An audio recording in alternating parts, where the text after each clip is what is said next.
नमस्कार, मैं हूं प्रवीण गौतम और आप देख रहे पब्लिक मीटर।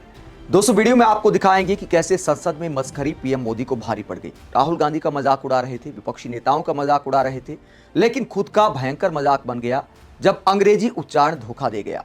विपक्षी नेता पूछ रहे हैं, सोशल मीडिया पर मजाक उड़ा रहे कि भैया कहना क्या चाहते हैं, इन शब्दों के मायने क्या है, कौन सी डिक्शनरी में ये शब्द आते हैं। ये सवाल विपक्षी नेता पूछ रहे हैं। पीएम मोदी ने ऐसा क्या बोला, कैसे उनकी जुबान फिसलती है, आगे आपको दिखाएंगे। पहले बताते कि पीएम मोदी ने किस मुद्दे पर मजाक उड़ाया। विपक्षी नेताओं ने जब यह कहा कि महिला आरक्षण के बहाने मोदी सरकार परिसीमन करना चाहती है, 2029 का चुनाव सेट करना चाहती है, इसी को लेकर पीएम मोदी बोल रहे थे। परिसीमन के मुद्दे पर कई विपक्षी दलों के नेताओं ने मोदी सरकार को घेरा, लेकिन प्रियंका गांधी ने जिस मुस्कान के साथ राजनीतिक कुटिलता का आरोप लगाया और यह कहा कि चाणक्य जिंदा होते तो आपकी राजनीतिक कुटिलता पर वो भी चौंक जाते। अमित शाह इस बात को लेकर हंसते नजर आए, लेकिन बात हंसी मजाक की नहीं है। प्रियंका गांधी ने कहा कि यह पूरा मामला संघीय ढांचे पर प्रहार हो सकता है, हम परिसीमन को अलाउड नहीं कर सकते। एक तरफ महिला आरक्षण की बड़ी बड़ी बातें, तो दूसरी तरफ गुप्त रूप से ओबीसी वर्ग का हक छीना जा रहा है और कुछ प्रदेशों की ताकत कम करके लोकतंत्र की धज्जियां उड़ाकर अगले चुनाव के लिए अपनी पार्टी की मजबूती का ढांचा बनाया जा रहा है। हंस रहे हैं गृह मंत्री जी, हंस रहे हैं। पूरी योजना बना रखी है। चाणक्य आज अगर जिंदा होते तो वो भी चौंक जाते आपकी राजनीतिक कुटिलता पे।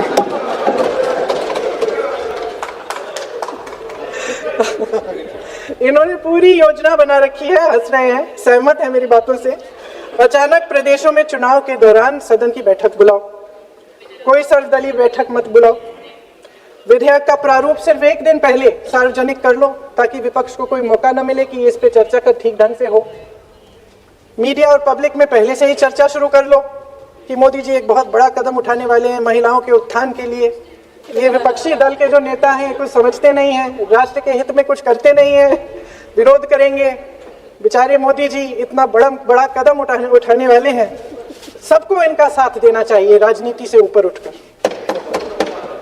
और ये कर करके विपक्ष को धर्म संकट में डाल दो। एक तरफ महिला आरक्षण और दूसरी तरफ आपको काट पीट करने की, पूरे ढांचे को बदलने की स्वतंत्रता, ओबीसी वर्ग को नकारने की स्वतंत्रता। अध्यक्ष महोदय, राजनीति में कुटिल होना अपनी जगह है, शायद हमें और थोड़ा होना भी चाहिए इस तरफ वालों को, लेकिन सत्ता बनाए रखने की महत्वाकांक्षाओं को परे करके देश के हित के लिए सही निर्णय लेना अलग।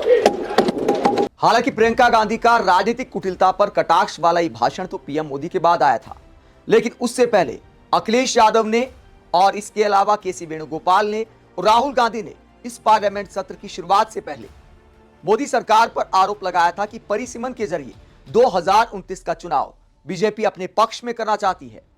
जब परिसीमन पर विपक्षी नेताओं ने सवाल उठाया तो पीएम मोदी इसे लेकर मजाक उड़ाने लगे कि देखिए बहाने ढूंढ रहे हैं, और इस मजाक उड़ाने में पीएम मोदी की अंग्रेजी धोखा दे जाती है।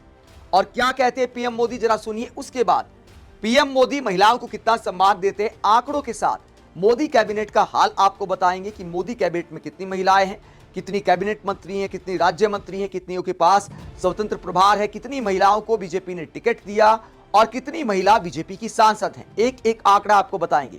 पहले विपक्ष का मजाक उड़ाते हुए पीएम मोदी किस तरह मस्खरी करते, जरा वो देखिए।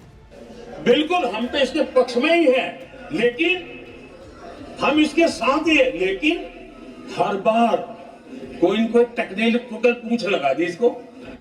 बिल्कुल हम तो इसके पक्ष में ही हैं, लेकिन हम इसके साथ ही हैं, लेकिन हर बार कोई न कोई टेक्निकल पूछ लगा दी इसको।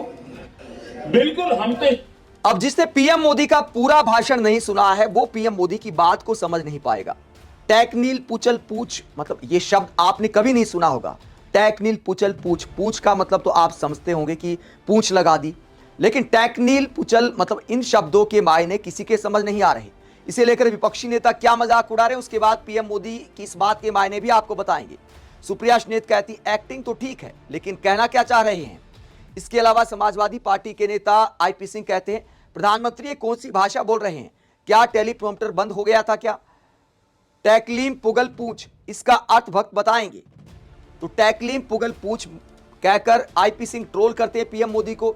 श्रीनिवास बीवी कहते हैं लेकिन आपकी नीयत में खोट है। तो पीएम मोदी जब विपक्ष का मजाक उड़ाते हैं और अंग्रेजी का उच्चारण धोखा देता है तो उसके बाद विपक्षी नेता इस तरह ट्रोल करते हैं। हालांकि उच्चारण किसी से भी एक आध बार गलत हो सकता है। कोई टेक्निकल पूछ लगा दी इसको। विपक्षी नेताओं की मिमिक्री करते हुए पीएम मोदी कहते हैं कि विपक्ष एक तरफ तो बिल का समर्थन करता है, कहते हैं कि हम बिल के साथ हैं, लेकिन उसके बाद कोई न कोई टेक्निकल पूछ लगा देता है। तो परिसीमन को लेकर विपक्ष ने जो सवाल उठाया उसे टेक्निकल पूछ कहना चाहते थे पीएम मोदी, लेकिन मजाक उड़ाने में अंग्रेजी थोड़ा धोखा दे जाती है और टेक्निकल की बजाय टेक्निल बोल जाते हैं। कोई टेक्निकल पूछ लगा दी इसको। फ्लो में पीएम मोदी का अंग्रेजी उच्चारण धोखा दे गया तो क्या ट्रोल करना चाहिए, अपने आप में सवाल है। लेकिन जब पीएम मोदी विपक्ष का खुद मजाक उड़ाते हैं, इस तरह मस्करी करते हैं संसद में इतने गंभीर मुद्दे पर, तो फिर बीजेपी के पास नैतिक अधिकार नहीं बच जाता है विपक्ष के इस तरह ट्रोल करने पर सवाल उठाने का। दूसरा अहम सवाल यह भी है कि पीएम मोदी विपक्ष को ही कोसे जा रहे हैं। लेकिन 2023 में जब यह बिल पास हुआ था महिला आरक्षण वाला, और बीजेपी सरकार ने तब कहा था कि 2026 के बाद जब जनगणना होगी उसके बाद आरक्षण को लागू किया जाएगा। लेकिन अब कहते 2011 की जनगणना के आधार पर ही परिसीमन करने के बाद इसे लागू कर दिया जाएगा। तो अपनी ही बात से मोदी सरकार क्यों पलट रही है? विपक्षी अगर ये सवाल पूछते हैं तो सवाल वाजिब है। और दूसरी बात यह है, चलो भैया लागू नहीं हुआ था, आपकी नीयत साफ है। पीएम मोदी कहते हैं विपक्ष की नीयत में खोट है। तो अगर बीजेपी सरकार की नीयत साफ है, अगर वाकई पीएम मोदी महिलाओं को 33% महिलाओं को संसद में लाना चाहते हैं, तो 2024 के चुनाव में बीजेपी को टिकट देने से किसने रोका था? तभी 15-16% महिलाओं को टिकट दिया था। पूरा मामला इस बात से एक्सपोज हो जाता है, टिकट देना तो अपने हाथ में था, मंत्री बनाना तो अपने हाथ में था। टिकट भी बस 69 महिलाओं को बीजेपी ने दिया था और 31 जीत कर आई हैं। इसके अलावा पूरे आंकड़े क्या है? कैबिनेट मंत्री बनाना तो पीएम मोदी के हाथ में था। बहुत सारी दावेदार रह गई, रास्ता देखते कि पीएम मोदी मंत्री बनाएंगे। महिलाओं को मान सम्मान के मुद्दे पर बीजेपी के आंकड़े क्या कहते हैं? मोदी कैबिनेट के आंकड़े क्या कहते हैं? लोकसभा में कुल बीजेपी के सांसद है 240, महिला सांसद 31%, 13 मतलब 33% से 20% कम। राज्यसभा में कितनी सांसद हैं? अब इसमें कहा जा सकता है भैया लोकसभा में नहीं चुनकर आई तो हम क्या करें, लेकिन राज्यसभा में भेजना तो अपने हाथ में ही होता है। कुल बीजेपी सांसद 106, महिला सांसद सिर्फ 18, 17% महिला सांसद है राज्यसभा में। तो बीजेपी महिलाओं को राज्यसभा में कितना भेजती है वो तो पीएम मोदी के ही हाथ में है। उनके ही हाथ में है कि किसे राज्यसभा भेजना है। पहले से ही तकरीबन परिणाम तय होते हैं, विधायकों की संख्या पहले से पता होती है कि इस राज्य में हमारे इतने विधायक हैं तो इतने राज्यसभा सांसद हमारे हो सकते हैं। तो महिलाओं को भेजने से किसने रोका था? अगला बिंदु आप देखिए, मोदी कैबिनेट कुल मंत्री 30 मंत्री हैं कैबिनेट में और महिला मंत्री सिर्फ 2, निर्मला सीतारमण और इसके अलावा अन्नपूर्णा जी, और प्रतिशत है 7%।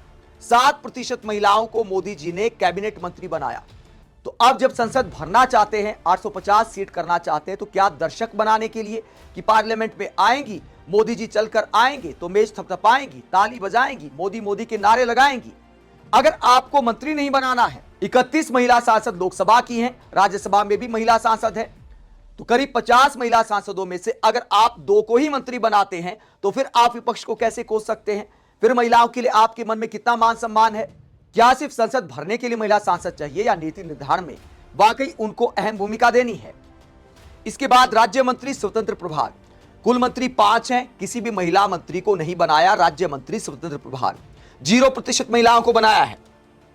उसके बाद राज्य मंत्री कुल 36 राज्य मंत्री हैं, महिला मंत्री 5 हैं, प्रतिशत निकलता है 14%, यानी 14%, सिर्फ 14%, 33% से 19% कम। तो ये पीएम मोदी का रिपोर्ट कार्ड है महिलाओं को मान सम्मान देने को लेकर। अपने ही हाथ में था महिलाओं को मान सम्मान देना। अगर उन्हें मंत्री नहीं बनाना है तो क्या दर्शक बनाकर संसद में बिठाना है? ये आंकड़े यही सवाल पीएम मोदी से पूछते हैं। अखिलेश यादव ने भी इन सारी बातों को लेकर पीएम मोदी पर तंज कसा था।